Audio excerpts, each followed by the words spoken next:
오늘 함께 나눌 하나님 말씀은 고린도후서 4장 16절에서 18절까지의 말씀입니다.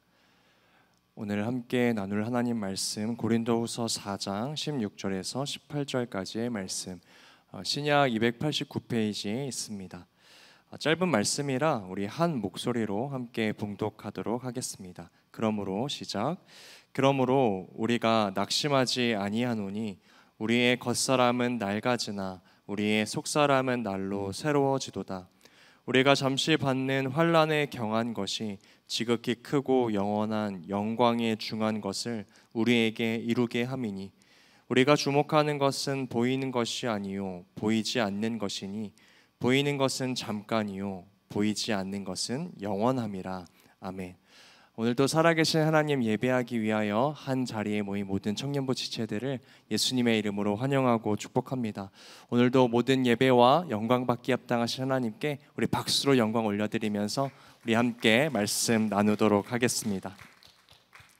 오늘은 고난을 바라보는 믿음의 안경이라는 제목으로 함께 말씀을 나누기 원합니다.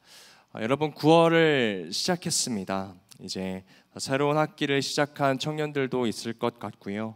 여름 수련회를 지나서 또 삶의 현장과 직장에서 또 각자의 자리에서 새로운 마음으로 다시 살아가는 청년들도 있을 것 같습니다. 우리 청년부도 9월 달을 맞이하여서 새로운 말씀 시리즈를 시작하려고 하는데요. 9월 달 말씀 시리즈의 주제는 퍼스펙티브입니다. 바로 관점인데요. 여러분, 혹시 어렸을 적에 이런 안경을 만들어서 써보신 경험이 있으신지 모르겠어요. 사진을 하나 보여주시면 감사하겠습니다. 여러분, 혹시 이러한 안경을 만들어서 써보신 경험이 있으신가요? 이 안경의 이름이 혹시 무엇인지 아세요?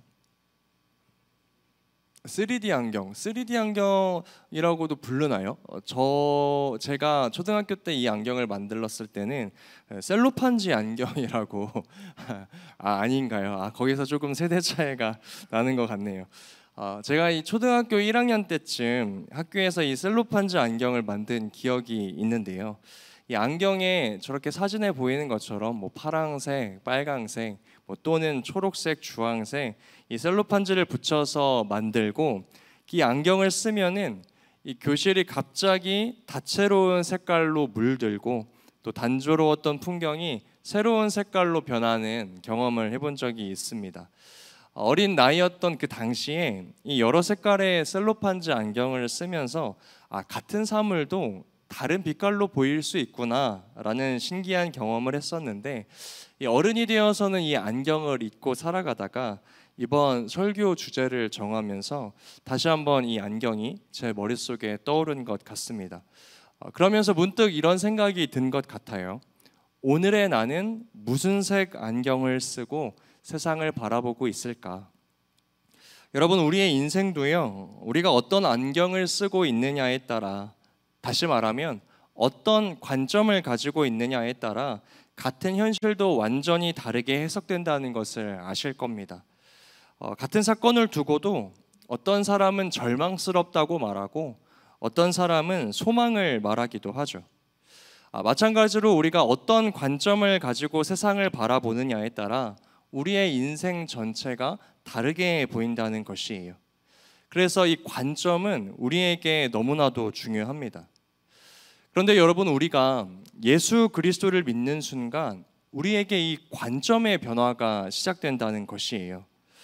여러분, 우리가 하나님을 믿는다라고 말하잖아요. 그런데 이 하나님을 믿는다는 것은 단순히 주일이 되면 교회를 다니는 습관이 생기는 게 아닙니다. 또는 우리가 하나님을 믿는다는 것은 단순히 공동체와 즐거운 시간만을 보내는 것을 의미하지 않아요. 이 진정한 믿음의 변화는 우리의 관점이 달라지는 데 있다는 것입니다. 우리가 하나님을 믿는 순간 여러분, 하나님께서는요, 우리에게 믿음이라는 안경을 선물해 주십니다. 그리고 이렇게 들려지는 말씀을 통하여서 그 안경에 껴 넣을 수 있는 믿음의 렌즈를, 그러니까 믿음의 관점을 선물로 주신다는 것이에요. 여러분, 왜 하나님을 믿기 전과 믿은 후의 삶이 바뀔까? 변화가 있을까? 하나님을 믿기 전 이 사람은 이렇게 살았었는데 왜 이 사람이 하나님을 믿은 이후에 이렇게 살아갈 수 있지? 이런 질문을 아마 해보셨을 텐데 그것은 바로 세상을 바라보는 그 사람의 관점, 시점이 하나님의 시선 그리고 하나님의 말씀으로 바뀌었기 때문입니다. 여러분, 우리가 초기 한국 교회의 역사를 떠올려 보아도 그래요.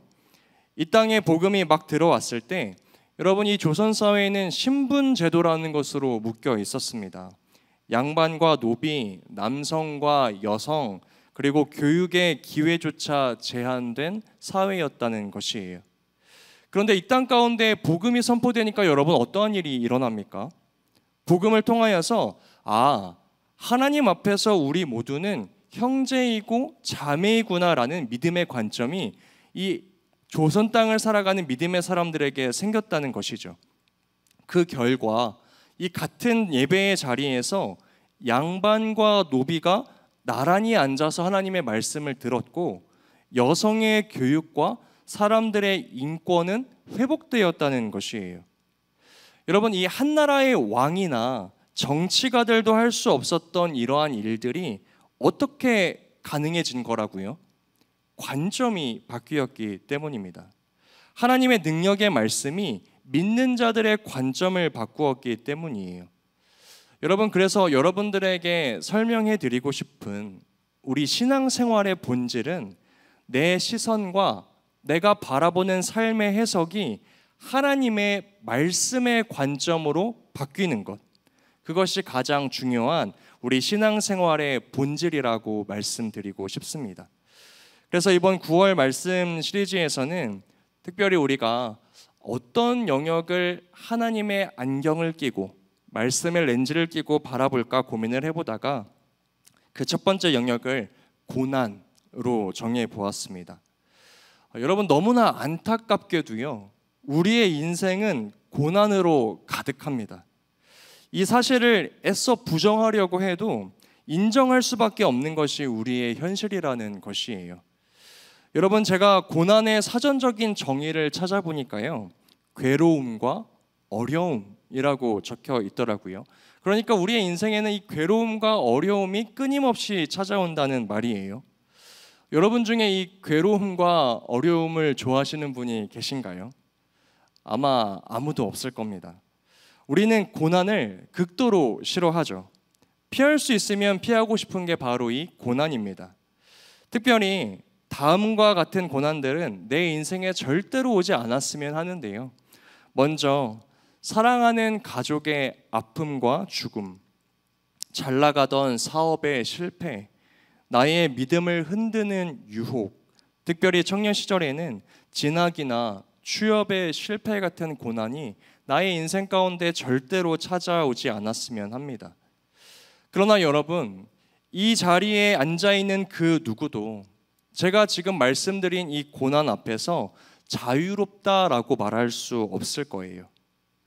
이렇게 우리의 인생이 고난으로 가득하기 때문에 우리가 이 고난을 바라보는 관점을 훈련하고 말씀의 관점으로 회복하는 것은 너무나 중요하다는 것이죠. 그런데 세상 사람들은요, 이러한 고난이 자신의 인생 가운데 찾아왔을 때에 보통 이러한 관점으로 고난을 바라봅니다. 재수가 없네, 오늘의 운세가 좋지 않네 라면서 고난을 어떤 점이나 사주의 탓으로 찾고 해석한다는 것이에요. 또 어떤 사람들은 단순히 인생이라는 게 원래 그런 거지, 고난 앞에서 체념해 버리기도 하고요. 또 어떤 사람은 도대체 내가 무엇을 잘못했길래 나에게 이러한 고난이 찾아오는 것인가 라면서 그 고난의 원인을 누군가나 또는 내 자신에게 돌리며 스스로를 자책하기도 한다는 것이에요. 그런데 문제는 우리 그리스도인들조차도 이 고난을 바라보는 관점이 세상 사람들과 그렇게 크게 다르지 않다는 것입니다. 물론 우리는요, 이 고난을 단순히 점이나 사주로 해석하지는 않아요. 그러나 이 고난이 다가올 때 우리가 분명한 성경적인 관점을 가지고 있지 않으면 오히려 이 그리스도인들이 고난에 더 깊은 혼란에 빠지곤 한다는 것입니다. 왜냐하면요, 여러분, 성경이 이렇게 말하고 있기 때문이에요. 하나님은 살아계시고 하나님은 우리를 사랑하시며 심지어 독생자 예수 그리스도를 아끼지 않고 내어주신 분이시다 라고 말하고 있습니다. 그렇다면 당연히 우리의 마음속에는 이런 질문이 떠오르는 것이에요. 그런 하나님이시라면 이 정도의 작은 고난쯤은 내 인생에 오지 않도록 막아주셔야 하는 것이 아닙니까? 여러분, 그런데 특히 신앙적인 지식을 가지고 신앙생활을 오래 한 사람일수록 이 고난 앞에서 더 논리적으로 흔들립니다. 이런 사람들은 고난 앞에서 이렇게 질문해요. 세상이 죄악으로 가득해서 오늘 나에게 어쩔 수 없이 고난이 찾아온다는 것은 알겠습니다. 인정합니다. 그러나 적어도 하나님이 살아계시다면, 하나님이 나를 사랑하신다면 하나님을 욕하며 살아가는 사람들은 잘 되는 일이 없어야 하고 하나님을 믿는 우리들은 그나마 적은 고난을 받아야 하는데, 그런데 이 세상은 하나님을 믿는 사람들은 더 고통당하는 것 같고 하나님을 믿지 않는 사람들은 떵떵거리며 살아가는 것 같은데 이것은 어떻게 되는 일입니까? 여러분, 이처럼 우리가 이 고난이라는 영역에서 하나님의 말씀에 관점을 갖고 있지 않으면요, 고난은 그리스도인들에게 더 이해하기 어렵고 또 고통스러운 모습으로 다가온다는 것입니다. 여러분, 아마 이러한 고난에 대한 질문들은 아마 저와 그리고 여러분들의 평생 동안 따라다니는 질문거리가 될 거예요. 그렇기에 우리는 이 고난을 성경적인 관점으로 바라보는 훈련을 끊임없이 해야 한다는 것이죠. 여러분, 그래서 저는 오늘 설교가 하나의 예방접종이라고 생각을 합니다. 우리가 독감이나 이 바이러스가 유행할 때 예방주사를 맞지 않으면 어떻게 되나요? 유행하는 그 병에 쉽게 걸리고 또는 시름시름 앓기도 하다가 심한 경우에는 생명까지 잃는 경우가 있어요. 그런데 이 고난의 영역에 있어서도 마찬가지라는 것입니다. 우리가 말씀 안에서 이 고난을 어떻게 바라봐야 하는지 그 관점에 대해서 미리 훈련받지 않으면 어느 날 갑자기 나의 인생 가운데 찾아온 이 고난 때문에 우리는 이 영적인 병에 걸리게 된다는 것이에요. 쉽게 좌절하게 되고 신앙이 흔들리고 심지어는 이 고난 때문에 하나님을 떠나게 되는 경험을 하게 된다는 것입니다. 여러분, 그것은 다른 말로 하면 영적인 사망이라는 것이에요. 물론 오늘 이 1시간도 안 되는 짧은 시간 안에 우리의 인생의 고난을 다 설명하고 모든 고난의 이유를 파악하는 것은 불가능합니다. 그런데 오늘 제가 여러분들과 함께 도달하고 싶은 목표가 한 가지 있어요. 여러분들이 믿음이라는 안경은 다 가지고 있습니다. 나는 하나님을 믿습니다. 살아계신 하나님이 나를 사랑하신다는 것을 믿습니다. 그 믿음이라는 안경을 다 가지고 있으실 거예요. 그런데 저는 오늘 여러분들에게 고난을 바라보는 두 개의 렌즈, 다시 말하면 고난을 바라보는 두 가지의 관점을 말씀드리려고 합니다. 이 두 가지 관점을 여러분들이 잘 쥐고 세상 가운데로 나가셨으면 좋겠어요. 제가 수련회 때처럼 하나 빼먹지 않고 두 가지 다 설명을 해드릴 테니까 집중해서 제가 빼먹나 안 빼먹나 잘 들어주시면 감사하겠습니다. 그렇다면 여러분, 먼저 첫 번째 렌즈, 제가 첫 번째라고 말씀드렸습니다. 고난을 바라보는 첫 번째 믿음의 관점입니다. 우리 자막을 한번 띄워주시죠. 우리 함께 읽어보겠습니다. 고난은, 시작. 고난은 이 땅이 진정한 하나님 나라가 아니라는 것을 알려준다. 여러분, 이것이 우리가 고난을 당하거나 고난을 바라볼 때 우리가 가져야 할 믿음의 관점 중 하나라는 것입니다. 오늘 우리는요, 과거에 이러한 믿음의 렌즈를 끼고 살아갔던 성경의 한 인물을 살펴보려고 하는데요. 그 사람은 바로 바울입니다. 여러분, 오늘 우리가 읽은 이 본문 고린도후서를 쓴 바울은요, 이 고난이라고 하면은 둘째가라면 서러운 사람이었습니다. 이 바울은 특별히 두 가지의 측면에서 고난을 경험한 사람이었는데, 첫째로 바울은 예수 그리스도를 믿는 사람들에게 고난을 주었던 사람이었습니다. 바울은 과거에 이 사울이라는 이름으로 교회를 핍박하고 성도들을 감옥에 가두고 심지어는 스데반 집사의 죽음에 동의했던 인물이었어요. 그래서 이 바울은 예수님을 믿는 사람들에게 철저히 고난을 안겨준 장본인이었다는 것입니다. 그래서 어쩌면 바울은요, 예수님을 믿게 된 이후에도 이 고난이라는 단어가 들려올 때마다 자신이 과거에 예수님을 믿는 사람들에게 주었던 그 고난을 먼저 떠올렸을지도 모르겠어요. 그러면서 그 사실이 본인에게도 너무나 큰 고난이 되었을지도 모르겠습니다. 첫 번째 측면, 바울은 예수님을 믿는 사람에게 고난을 주었던 사람이었다. 둘째로, 바울은 예수 그리스도를 믿은 다음에 고난을 당하는 사람이 되었습니다. 여러분, 오늘 본문은 아니지만 고린도후서 11장을 보면 바울이 자신이 예수님을 믿고 난 이후에 나는 이러한 고난을 당했습니다 라고 이야기하는 장면이 나오는데요, 제가 그 말씀을 조금 요약해서 이미지로 가져와 봤습니다. 화면을 한번 띄워주시면 감사하겠습니다. 글씨가 잘 보이실지 모르겠지만 제가 바울이 당한 고난을 조금 설명을 해드리면은, 유대인들에게 39대의 몽둥이를 5번 맞았대요. 채찍질 3번 당하였고 돌에도 맞았고, 여러분이 돌에 맞았다는 것은 그냥 조그마한 돌멩이가 날라와서 아야 한 게 아니라 사람들이 바울을 둘러싸서 바울을 죽이려고 커다란 돌멩이를 들고 바울을 향하여 돌을 던졌다라는 말입니다. 그리고 바울은 예수님의 복음을 전하려다가 배가 파손되어서 바다에서 지낸 적도 있다고 말합니다. 여러 번 감옥에 갇혔고요, 수없이 매를 맞았고요, 죽을 뻔한 위기도 여러 번 있었다고 이 고린도후서 11장에서 이야기하고 있어요. 그런데 여러분, 심지어 이러한 고난의 내용들은 바울의 경험에 있어서 일부에 불과하다는 것이에요. 그러니까 바울의 인생에 수많은 고난이 있었다는 겁니다.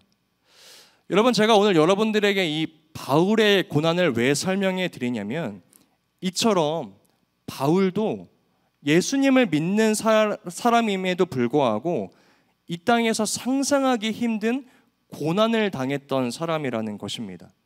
그래서 이 바울만큼 고난에 대해서 고민을 많이 한 사람이 없을 거라는 것이에요. 다시 말하면 저는 이렇게 표현해 보고 싶습니다. 바울은 이 고난에 있어서 고수입니다. 고난의 고수인 것이죠. 그래서 오늘 우리는 이 고난의 고수 바울에게 믿음의 관점에 대해서 한 수 배워보고자 하는 것이에요. 여러분, 이 고난의 고수 바울이 오늘 본문 고린도후서 4장 16절에서 이렇게 이야기를 하는데, 한 목소리로 읽어보겠습니다. 그러므로, 시작. 그러므로 우리가 낙심하지 아니하노니 우리의 속사람은 날로 새로워지도다. 여러분, 우리는요, 고난을 바라볼 때 보통 한 가지의 관점으로 고난을 바라봅니다. 고난이 단순히 내 삶을 힘들게 하는 불행스러운 일이다. 우리가 고난을 닥쳤을 때 딱 그 한 가지의 관점으로 바라본다는 것이에요. 그런데 오늘 말씀에서 바울은 고난을 바라볼 때 말씀의 렌즈를 끼고 다른 관점으로 바라보고 있는 거예요. 바울은 오히려 고난을 바라보면서 이 땅이 하나님의 나라가 아니기 때문에 이러한 고난이 이 땅 가운데 가득한 것이구나라는 것을 깨닫고, 나에게 다가온 그 고난에 집중하기보다 하나님께서 나에게 주실 영원한 것들에 집중하려는 믿음의 시선을 오늘 이 말씀에서 이야기하고 있다는 것입니다. 혹시 16절의 말씀을 다시 한번 띄워봐 주실까요? 여러분, 이 말씀에서 바울이 겉사람은 낡아지나 라는 표현을 쓰면서 속사람은 날로 새로워진다 라는 표현을 씁니다. 여러분, 먼저 여기서 쓴 겉사람이라는 표현은요, 우리의 눈에 보이는 몸, 그리고 세상의 조건, 내가 처한 상황, 환경 같은 것들을 의미합니다. 그런데 이 겉사람이 날로 낡아진다라고 말씀을 해요.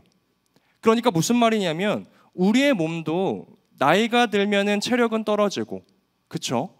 건강은 약해지고, 그리고 또 우리의 눈에 보이는 상황과 조건들은 날이 갈수록 시시때때로 변하고 후퇴한다는 것이에요. 그러니까 다시 말하면 이 겉모습이라는 것은 우리가 살아가는 이 세상이다. 바울은 그렇게 이야기하고 있습니다. 그 세상은 날마다 낡아져간다. 다시 말하면 이 세상은 고난 당할 일 투성이다. 그렇게밖에 될 수 없다라는 것을 인정해요. 그러니까 이 고난의 고수 바울은 이 모든 모습을 보면서 내가 이 땅에서 고난 없이 살아가려고 했던 것이 불가능한 일이었구나 라는 것을 오히려 고난을 보면서 깨달았다는 것입니다. 여러분, 이 땅에 많은 사람들이요, 자신의 인생 가운데 고난이 닥쳐왔을 때 그 고난이 더 무겁고 더 크게 느껴지는 이유는 무엇인지 아시나요? 이 땅이 전부라고 생각하고 이 땅에 마치 고난이 없는 영원한 천국처럼 만들려고 하기 때문입니다. 아니, 내가 살아가는 이 세상은 지금 이 시기는 이러한 고난이 있으면 안 되는데요. 하나님 이러한 어려움이 있으면 안 되는데요. 여러분, 이러한 생각이 왜 나타날까요? 이 땅이 영원한 것처럼 믿고 이 땅을 나의 천국처럼 만들고 싶은 나의 욕망 때문이라는 것이에요.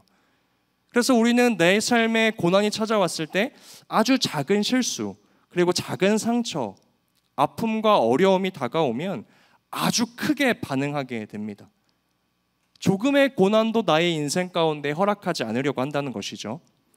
그러나 반대로 바울은 고난을 바라보면서 이 땅이 영원한 하나님 나라가 아님을 깨닫고 이제 자신의 믿음의 시선을 하나님께로 향한다는 것이에요. 그래서 16절에 속사람은 날로 새로워진다 라고 이야기하잖아요. 여러분, 여기에서 속사람은 눈에 보이지 않는 우리의 내면입니다. 다시 말하면 하나님과 연결된 우리의 영혼이라고도 말할 수 있어요. 그래서 우리의 겉사람과 환경은 계속 시간이 지나면 지날수록 나빠질 가능성밖에 없지만 반대로 이 속사람은 하나님의 나라가 나에게 더 가까이 다가올수록 더욱 강건해진다는 것이에요. 왜냐하면 하나님을 만날 날이 더욱 가까이 다가왔기 때문에. 그래서 더욱 하나님을 의지하게 되고 말씀으로 새로워진다는 것이죠. 그렇기 때문에 바울이 17절의 말씀에 이어서 이렇게 이야기합니다. 우리 고린도후서 4장 17절의 말씀을 한 목소리로 읽어봅시다. 우리가 잠시, 시작. 우리가 잠시 받는 환난에 경한 것이 지극히 크고 영원한 영광에 중한 것을 우리에게 이루게 함이니. 여러분, 여기서 바울이 아주 중요한 표현을 사용합니다. 바울이 이 땅에서 우리가 겪는 고난이 경한 것이래요. 다시 말하면 가벼운 것, 중요하지 않은 것이라는 의미를 가지고 있습니다. 여러분, 그러나 우리가 바울이 당한 고난을 앞서 살펴봤잖아요. 여러분, 바울이 겪은 이 고난은요, 상상할 수 없이 힘들 정도로 아픈 고통이었습니다. 배고픔, 채찍질, 돌맞음, 죽음의 위기들, 여러분, 그것은 결코 가볍지 않은 고난이었어요. 그런데 오늘 바울은 그 모든 고난을 보면서 경하다, 가볍다, 아무것도 아니다 라고 말한다는 것이에요. 여러분, 어떻게 바울은 그 고난을 가볍다라고 말할 수 있었을까? 여러분, 이 말씀은요, 대비법입니다. 바울은 고난을 경한 것이라고 표현하고 그 뒤에 하나님의 영광은 중한 것, 다시 말하면 무거운 것, 중요한 것이라는 표현을 사용하고 있어요. 그러니까 쉽게 말하면은 지금 바울의 머릿속에는 저울이 있다라고 생각을 해봅시다. 그리고 하나의 저울에는 나의 인생의 고난을 올려놓은 거예요. 그리고 다른 편의 저울에는 나에게 주실 하나님의 영광, 그 영원한 기쁨을 올려놓은 겁니다. 그리고 그 두 개의 무게를 재보니까 너무나 당연하게도 하나님께서 나에게 주실 영광의 무게가 너무나 커서 지금 이 땅에서 겪는 고난의 무게가 작아 보인다. 대비했을 때 경하다라고 표현하고 있다는 것이죠.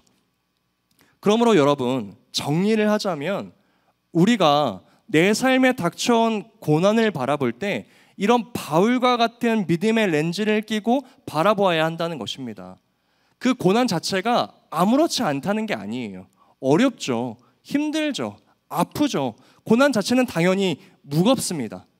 그러나 우리가 믿음을 가진 자로서 그 고난을 바라볼 때는 그 고난에만 집중하는 것이 아니라 나에게 주실, 이 땅은 영원한 하나님 나라가 아니기에 영원한 하나님 나라를 바라보면서 이후 나에게 주실 하나님의 영광과 기쁨을 더 무겁고 중요하게 바라볼 수 있는 믿음의 시선이 있어야 이 땅에서 살아가는 내가 겪는 그 고난이 경한 것, 아무것도 아닌 것처럼 느껴질 수 있다는 것이에요. 여러분, 성경은요, 그 고난을 본질적으로 해결해 주겠다, 내가 너의 상황을 바꿔주겠다라고 말씀하시지 않고 너의 믿음의 관점을 바꾸어 영원한 것을 바라볼 때, 하나님의 것을 바라볼 때 너의 그 고난의 문제가 해결될 것이다 라고 말씀하고 있다는 것입니다. 이해되시나요? 따라하고 계시나요? 이 바울이 말하는 이 논리적인 말들이 조금 어려워서 풀어서 가고 있는데 여러분들이 잘 따라와 주셨으면 좋겠습니다. 여러분, 우리 청년의 때에도 특별한 고난들이 있잖아요. 끝이 보이지 않는 취업 준비, 고난 중에 하나이죠. 사람들 사이에서 느끼는 외로움 또는 직장 생활에서 느끼는 관계의 갈등, 그리고 신앙을 붙잡고 싶지만 세상이 더 매력적으로 다가오는 유혹들, 때로는 경제적인 압박이나 미래에 대한 불안, 젊은 나이에 겪는 이유 모를 질병과 건강의 악화들, 이런 것들이 우리에게 너무 무겁게 느껴집니다. 마치 나의 인생과 가슴을 짓누르는 돌덩이처럼 느껴져요. 그런데 성경이 우리에게 이렇게 말씀해 주시며 위로하는 것입니다. 잠시일 뿐이다. 그리고 그 잠시의 고난은 이후 영원한 영광과 비교했을 때 너무나 가벼운 것이다. 그러한 믿음의 관점을 가지고 안경을 쓰고 이 세상을 살아가 주지 않겠니? 라고 말씀하신다는 것입니다.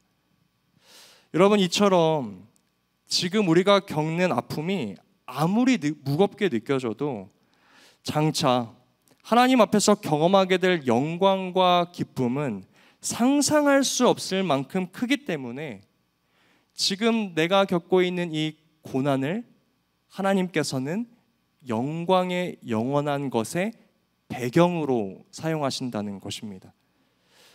사랑하는 청년 여러분들, 여러분들이 지금 무겁게 생각하고 있는 고난은 무엇인가요? 너무 고난에만 집중하고 계신 것은 아닌가요?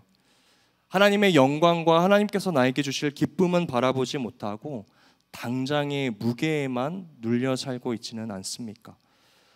첫 번째, 믿음의 렌즈를 끼면서 우리는 하나님 앞에 이렇게 고백할 수 있습니다. 하나님, 지금 제 눈에는 너무나 무겁고 힘듭니다. 그러나 주님이 나에게 약속하신 그 영광과 기쁨에 비교하면 이 고난은 잠깐인 줄로 믿습니다. 그래서 저는 오늘 소망을 붙듭니다.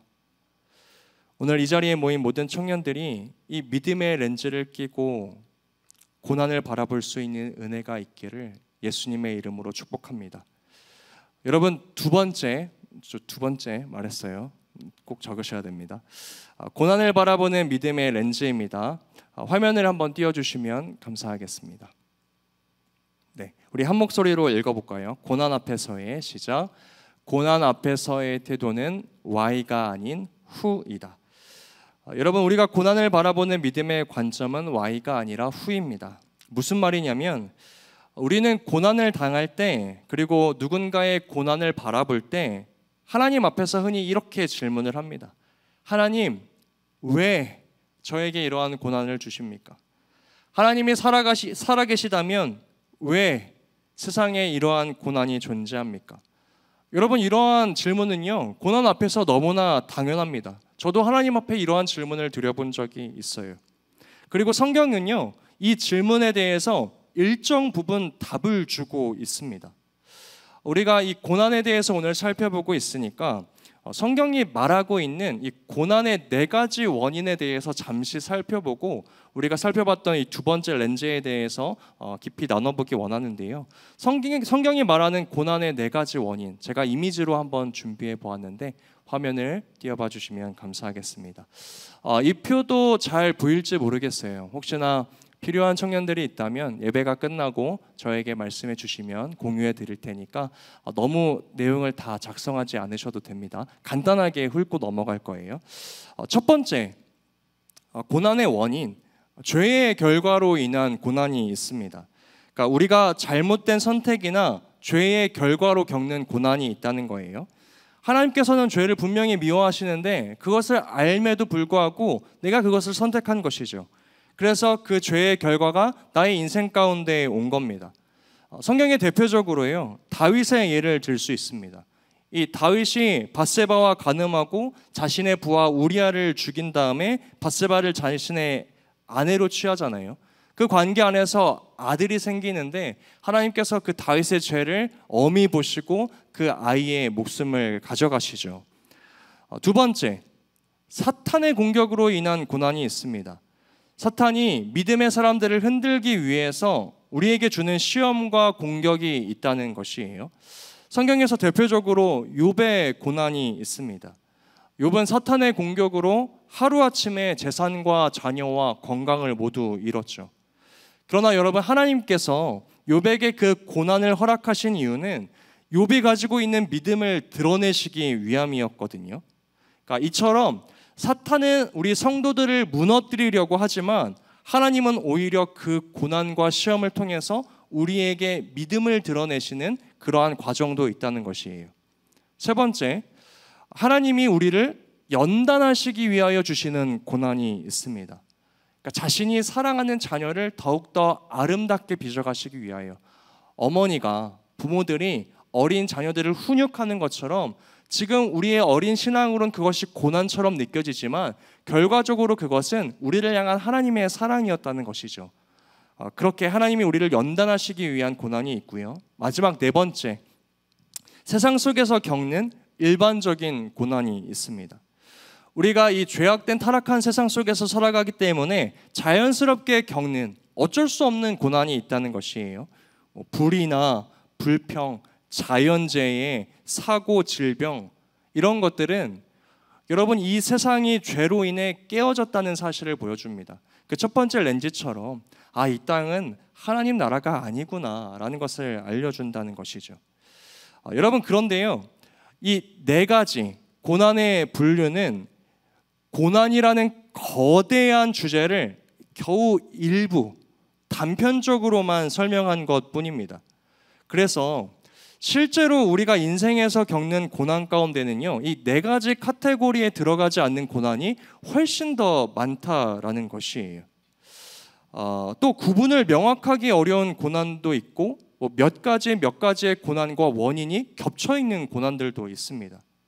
그래서 정리하자면 제가 지금 여러분들에게 보여드린 이 네 가지의 분류만으로는 하나님 앞에서의 우리의 질문, 하나님 왜 우리에게 이러한 고난을 주셨습니까? 라는 질문에 다 답변이 안 된다는 것입니다. 여러분, 그럼 설령 우리가 이렇게 한번 생각을 해봅시다. 설령 내가 지금 겪고 있는 고난의 이유와 그 출처를 분명히 알게 되었다라고 한번 가정을 해봅시다. 내가 죄를 지어서 그렇지. 어쩔 수 없이 내가 죄악된 세상 속에서 살아가기 때문이지.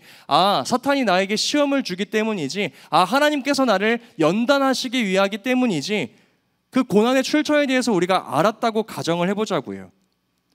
여러분, 그러면 지금 내가 겪고 있는 고난이 이해가 되나요? 저는 이해가 되지 않을 것 같습니다. 내가 그것을 알았다고 하더라도 그 고난이 덜 무겁게 느껴지나요? 아마 그렇지 않을 거예요. 그래서 이 고난을 어떠한 몇 가지의 분류로 분별한다는 것은 어쩌면 어떠한 순간에는 내가 하나님 앞에 이러한 방향으로 나아가야지라고 하는 어떤 하나의 통로가 될 수는 있지만 단순히 우리 고난의 모든 질문에 답변이 되어준지는 못한다라는 것이에요. 여러분 성경을 읽으시면서도요 아마 아실 수 있을 거예요. 성경은 모든 고난에 대한 질문과 상황에 답변을 해주지 않습니다. 저도 이 부분이 굉장히 답답했거든요. 그래서 사역자로서 또 한 사람의 신앙인으로서 하나님께 이렇게 물어본 적도 있습니다. 하나님, 우리가 이 땅을 살아가면서 얼마나 많은 고난을 받습니까? 그리고 성도들이 또 청년들에게 이 고난에 대해서 설명해야 할 일들이 얼마나 많은데 이 고난에 대해서 어떻게 이렇게까지 설명을 안 해주실 수 있습니까? 이런 답답한 기도를 하나님께 올려본 적도 있어요. 그런데 시간이 지나면서 그 이유를 깨달았습니다. 하나님께서는 우리가 why, 왜라는 질문보다 who, 누가 나의 삶을 이끌고 계신가라는 그 방향에, 관점에 주목하기를 원하신다는 것이에요. 다시 말하면 하나님은 고난의 이유보다 고난 속에서 누가 함께 하시는지를 더 주목하라고 말씀하신다는 것입니다. 다시 말씀드려요. 하나님께서는 우리가 고난의 이유보다 고난 속에서 누가 함께 하는지를 더 주목하기를 원하십니다. 그래서 오늘 보면 고린도서 4장 18절에서도 이렇게 말씀합니다. 우리 한 목소리로 읽어봅시다. 우리가 주목하는 것은, 시작. 우리가 주목하는 것은 보이는 것이 아니요 보이는 것은 잠깐이요 보이지 않는 것은 영원함이라. 여러분, 이 말씀에 아주 중요한 신앙의 원리가 담겨져 있습니다. 우리가 주목해야 할 것은 보이는 것이 아니라고 말해요. 보이는 상황, 나에게 온 고난, 이해할 수 없는 아픔, 그것에 주목하는 것이 아니라 보이지 않는 것, 하나님 영원한 나라를 바라보라는 것입니다. Y가 아니라 who를 붙들라고 말씀하고 있는 것이에요. 사실 이 신앙의 원리는요, 우리가 앞서 살펴보았던 신앙의 첫 번째 렌즈의 원리와도 같습니다. 여러분, 우리가 고난의 이유에 집중하지 않고 고난을 하나님께로 가져가야 하는 분명한 이유가 있어요. 여러분, 모든 고난은요, 하나님의 통제와 섭리 안에 있기 때문입니다. 고난이 어떻게 시작했는지 그 출발점은 다 달라도 결국 우리가 그 고난을 가지고 누구에게로 나아가야지 이 고난이 해결될 것인가, 그 목표점은 아주 분명하게 정해져 있기 때문이에요. 여러분, 오늘 우리가 믿는 하나님은요, 오늘 우리의 눈물을 내일의 영광으로 바꾸실 수 있는 분이시고, 현재의 무거운 짐을 장차 영광스러운 기쁨으로 바꾸실 수 있는 분임을 신뢰하시기를 소망합니다.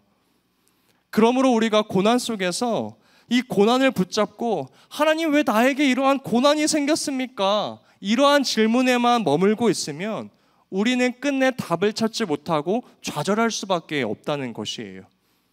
하지만 고난 속에서 누가 나를 이끌고 계시는가? 누가 오늘 나와 함께 하시는가? 나의 이 눈물을 기쁨으로 바꿔주실 분은 누구이신가? 나의 이 무거운 짐을 장차 영광스러운 기쁨으로 바꿔주실 분은 누구이신가에 집중한다면 우리는 그 고난을, 현재는 잠시 어두운 터널일지는 모르겠지만 예수 그리스도가 맞이해 주시는 영광스러운 하나님 나라에서 그 고난의 짐을 벗어버릴 수 있게 된다는 것입니다. 사랑하는 청년 여러분, 오늘 이 자리에 모인 모든 청년들이 고난의 이유에 집중하기보다 이 고난을 통하여 나를 아름답게 빚어가셔 주실 분, 이 무거운 짐을 영광의 기쁨으로 바꿔주실 그 하나님께로 믿음의 시선을 옮길 수 있는 우리 새한 라이즈 되시기를 예수님의 이름으로 축복합니다. 여러분 마음속에 깊이 묻고 있는 질문이 있으실지 모르겠어요. 하나님, 제 인생 가운데 왜 이런 일이 생겼습니까? 하나님, 왜 제 기도는 이렇게 오래 응답되지 않습니까? 여러분, 성경은 모든 우리의 왜에 답해주지는 않습니다. 그러나 더 중요한 대답을 해줘요. 너의 그 무거운 짐을 내가 바라보고 있다. 나 하나님 여호와가 너의 인생 가운데에 함께하고 있다. 너의 그 무거운 짐을 누구에게로 가져가고 있느냐? 그러므로 오늘 여러분들이 혹시나 어떤 고난 가운데 있다면 그 고난의 이유를 다 이해하려고 애쓰기보다 먼저 하나님께로 나아가시기를 축복합니다. 그리고 이렇게 고백하시길 바래요. 하나님, 저는 지금 저의 고난의 이유에 대해서 다 알지는 못하지만 주님은 아십니다. 하나님, 저는 이 고난을 버틸 힘이 없지만 하나님께서 새 힘을 주실 줄로 믿습니다. 제가 이 고난을 혼자 지지 않겠습니다. 주님께 맡겨드립니다. 하나님이 오늘 우리에게 이러한 믿음의 고백을 듣기 원하십니다. 여러분, 말씀을 맺겠습니다. 저는 오늘 여러분들에게 고난을 바라보는 믿음의 안경을 소개하면서 그 안경에 들어갈 2개의 렌즈를 선물해 드렸어요.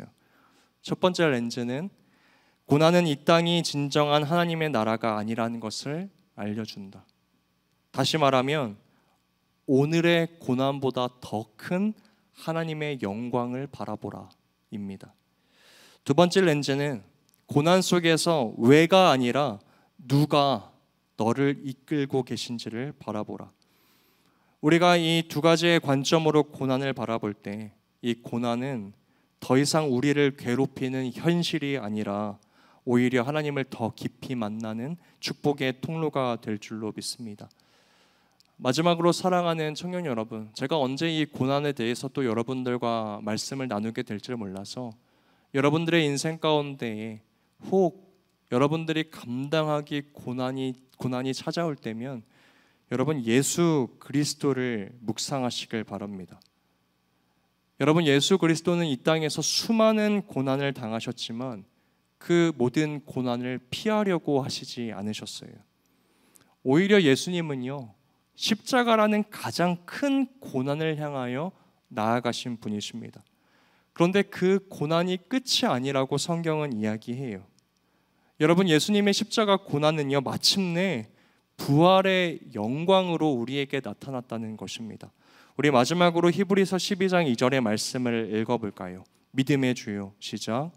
믿음의 주여, 또 온전하게 하신 이인 예수를 바라보자. 그는 그 앞에 있는 즐거움을 위하여 십자가를 참으사 부끄러움을 개의치 아니하시더니 하나님 우편에 앉으셨느니라. 여러분, 예수님이요, 십자가라는 고난을 당하고 계시는데도 그 앞에 즐거움을 바라보셨대요. 무슨 즐거움일까요? 여러분, 예수님 눈에도요, 이 믿음의 렌즈가 있는 거예요. 지금 내가 당하고 있는 고난이 결말이 아니다. 내 앞에 있는 더 큰 즐거움, 기쁨이 있다. 그것은 무엇이에요? 이 십자가로 말미암아 나를 믿는 모든 자들이 구원을 얻을 것, 부활의 영생이 있을 것을 바라보셨다는 것입니다. 여러분, 이 말씀과 예수님의 십자가 보혈 부활은요, 우리에게 아주 확실한 보증을 주십니다. 첫 번째, 고난은 절대로 끝이 아니다. 두 번째, 고난은 결국 영광으로 이어진다. 여러분들 지금 어떠한 고난 속을 지내고 계십니까? 끝이 보이지 않는 취업 준비와 미래의 불안입니까? 아니면 인간관계의 갈등과 외로움입니까? 아니면 믿음을 흔드는 세상의 유혹입니까? 그것도 아니면 이유를 알 수 없는 몸의 또 마음의 아픔입니까? 여러분들이 겪고 있는 그 고난이 무엇이든지 그 고난은 여러분들을 집어삼킬 수 없습니다. 왜냐하면 고난은 잠깐이고 하나님은 영원하시며 그 하나님이 지금 우리의 인생 가운데에 함께 하시고 있기 때문입니다. 그러므로 사랑하는 청년 여러분들, 인생의 고난 속에서 혼자 씨름하지 마십시오. 그 고난을 가지고 하나님께로 나아가시고 같은 이 소망과 믿음을 가지고 있는 공동체와 함께 인내와 사랑함으로써 그 고난의 터널을 지나가시길 예수님의 이름으로 축복합니다. 우리는 그 터널의 끝에서 우리를 맞이하실 예수 그리스도를 만나게 될 것입니다.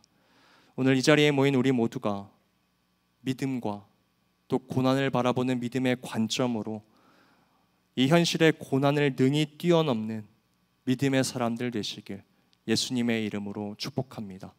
우리 들은 말씀 기억하며 함께 찬양합시다. 예수 늘 함께 하시네.